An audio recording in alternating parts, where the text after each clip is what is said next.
मेरे आका सल्लल्लाहु ताला अलैहि वसल्लम ने इरशाद फरमाया, मेरे सहाबी, 3 काम तुम कर लिया करो, तेरे घर में खैर व बरकत की मैं जमानत दिए देता हूँ।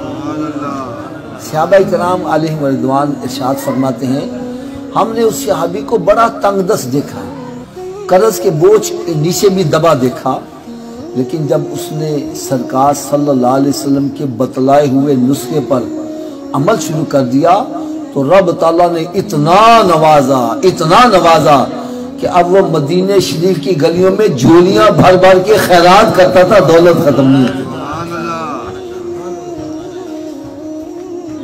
तो हो सकता है कि आप हज़रात को भी इस नुस्खे की ज़रूरत हो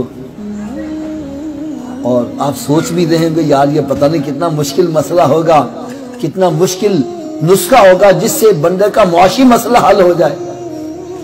तो आओ, वो 3 काम कौन कौन से हैं।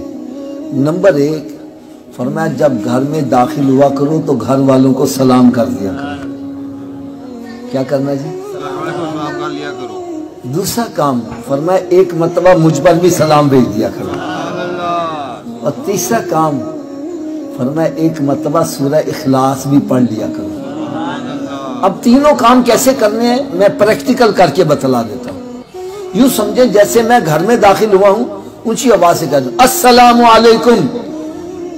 घर में अगर कोई भी नहीं तो खाली घर को सलाम कर दो और फिर आहिस्ता से कह लूं अस्सलातु वस्सलामु अलैका या रसूल अल्लाह व अला आलिका व अस्हाबिका या हबीब अल्लाह। और तीसरा काम बिस्मिल्लाहिर रहमानिर रहीम, कुल हुवल्लाहु अहद अल्लाहु समद लम यलिद वलम यूलद वलम यकुल लहू कुफुवन अहद।